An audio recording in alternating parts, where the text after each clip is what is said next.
Hey everyone, welcome back to another video. My name is Pravita from Needus Academy.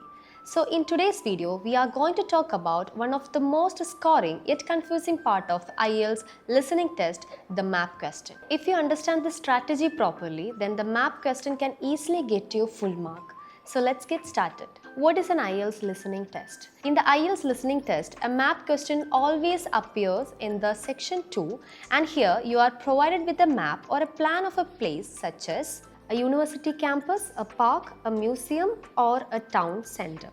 Types of map questions. So there are mainly two types of map questions. The first one is label the map. Here you write the correct name of the places in the blanks, and the word limit is usually not more than 2 words. The second one is multiple choice map questions. Here you need to choose the correct option such as A, B or C. So make sure that you always read the instructions carefully before the listening. There are some common direction language that you must know, and the speaker will use direction words such as on the left, on the right, straight ahead, next to, beside, opposite, at the corner of, in front of, behind, between, at the end of the road.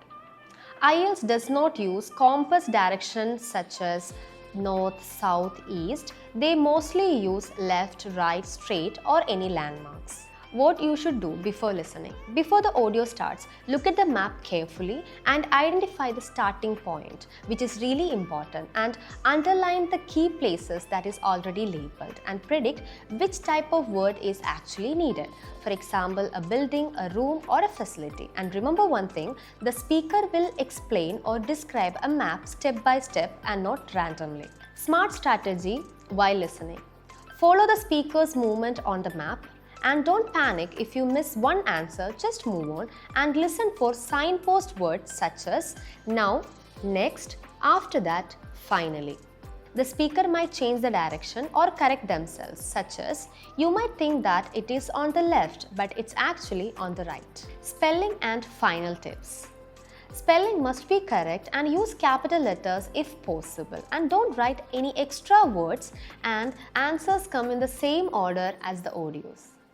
So practice regularly with the real IELTS listening test to build your confidence. Thank you for watching. വിദേശ വിദ്യാഭ്യാസമാണോ നിങ്ങളുടെ ലക്ഷ്യം? IELTS ഈസിയായി crack ചെയ്യാം നീതൂസ് അക്കാഡമിയിലൂടെ.